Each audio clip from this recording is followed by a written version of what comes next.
I'm Scott Brady with Overland Journal and Expedition Portal, and this is an extremely exciting day for us because we get to be the first in North America to give driving impressions on the new Ineos Grenadier prototype vehicle. And what makes this so exciting is that in 2022, we're having a new vehicle manufacturer coming to the market with a solid axle vehicle, front and rear. We've got a box frame, body on frame configuration, a straight six. We've got an 8-speed automatic with a low range transfer case. We've got locking differentials that are driver actuated. So how does a vehicle like this even come to fruition? Well, it starts with someone who's really passionate about overland travel, which is Sir Jim Ratcliffe.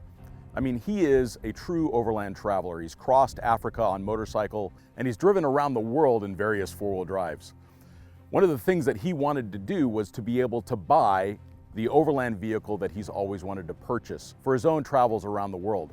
And we're lucky as consumers to be able to buy that now in North America as well. So the tagline for the Ineos Grenadier is built on purpose. And for us, that proof of performance, that how is a vehicle designed, is it literally built to do a job? Starting from the front, we have a steel bumper that houses a hidden winch. Then we move a little bit further back, we have an upright grille that gives us a lot more clearance. So if you don't have that really big bumper sticking out from the front like we do in most modern vehicles. Then moving a little bit further back, we've got a solid front axle, which is so hard to find in the modern day. And that solid front axle is supporting the vehicle on coil springs made by Eibach. And then we have a locking front differential as well. All right, so moving a little bit further back, we have a Recaro front axle. These axles are made in Italy and they're designed specifically for four-wheel drive vehicles. That company specializes in heavy equipment and four-wheel drive drivelines. Inside of that differential, we've got 410 gearing and we've also got an electric activated locker. So this is like an Eaton style e-locker that's going to be driver actuated. To the drivetrain, we have a BMW sourced inline six turbocharged gas motor. So we're actually finding that we're needing to shift towards gasoline engines to do true around the world travel. 280 horsepower and makes just over 330 foot-pounds of torque. A little bit further back, we got a ZF transmission. Very robust, German designed and built transmissions that are an 8-speed, and we get a 5-to-1, approximately a 5-to-1 first gear. That's not been finalized, this is still a prototype. When you combine that with the Tremec all-wheel drive transfer case, so this is going to have low-range gear set at 2.5-to-1, and it's going to have a center differential lock. So you'll be driving around most days with the center differential lock open, and then you can lock that for the trail. You can also go into low range, lock the center differential, or unlock the center differential. There are times when you have high traction, but you need a lot of gear reduction that you want to have that center differential open. It gives you that option as the driver. When you take that 2.5-to-1 low range with the 4-to-1 axle gearing and the 5-to-1 transmission gearing, you get 50-to-1 low range, your overall crawl ratio. And I have found so far today that is more than sufficient for this terrain. Towards the back of the vehicle, we have a Recaro rear differential as well. And it is supported by a 5-link suspension system, just like in the front. The reason why we like 5-link is it provides for maximum articulation. And that's what we're starting to see already in this vehicle on the trails today. Really good rear articulation. It's keeping the hood flat, and we're also seeing very minimal head toss as well. This rear differential, also 4-to-1 gearing, and then it's got an e-locker as well. The rear of the vehicle is sprung also by an Eibach progressive rate coil.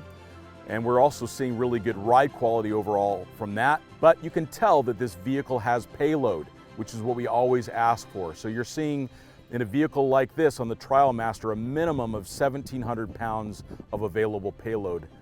The most important thing when you look at it from the side here, we are looking at basically a box going down the road. That is really important because we want to maximize our interior space. We also want to provide a lot of headroom for those rear passengers. They're in an elevated seating position so they can actually see going down the road. And if you were to sleep in the back of this truck, you'd have a lot more headroom than you would in a standard SUV. Super space efficient interior for building in drawer systems, building in interior living, whatever you would need, including sleeping inside the vehicle. It's long enough to do that. And even from the driver's seat, we can tell that this is purpose-built for overland travel. We've got a really upright seating position. We've got a fairly upright forward windscreen. We've also got very thin A-pillars. They're probably as thin as they can go to maintain crash standards. So you have a great commanding view of the trail and the road ahead of you, and that's really important. We don't have this really long, pronounced hood that we see in a lot of vehicles. It's a fairly short hood, high seating position, so we see a lot of the trail ahead of us. And then we've also got all these additional switches available to us for turning on and off accessory lighting, compressors, whatever we choose to install inside the truck as well. Along the side of the vehicle is what Grenadier calls the utility belt. So this is basically aircraft track that we would use for securing a load, loading and lashing, but it's actually on the side of the car. And I think it looks really interesting, and it does provide for some additional configurations of the vehicle. You could put bags on the side, great spot to mount a camera, for example.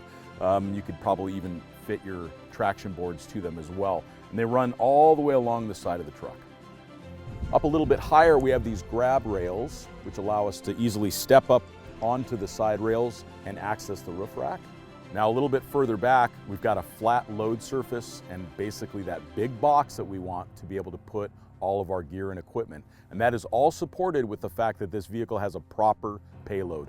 We need to come back to the fact that at a minimum we need 1,500 pounds in an SUV, and this vehicle starts at around 1,700 pounds of payload. We also have a raised air intake, which is available on several of the packages or as an accessory that you can fit to your Grenadier. Now these things have two purposes. One of them is to assist with fording, with water crossings, but that doesn't really change the fording depth that you can do with this vehicle. It's set at 800 millimeters, and that's because this is a gasoline engine. There's componentry that they don't want to get wet. And the other reason why we want to have a raised air intake is because of dusty roads. We want to be able to raise the air intake point up as high as possible so that we get it up into less debris. The closer we get to the ground surface, there's going to be more silt, more fine particles, and that's going to more quickly clog up our air filter. It's also going to give us access to cooler air as well. So these raised air intakes really do make a difference for us when we're doing overland travel. Yeah, buddy. It's Grenadier. It's like Christmas. And we're so close to Christmas. We're actually closer to Thanksgiving, and I'm feeling super thankful that I got to drive the Grenadier today. What an honor to get behind the wheel of something so purpose-built to the thing that I love.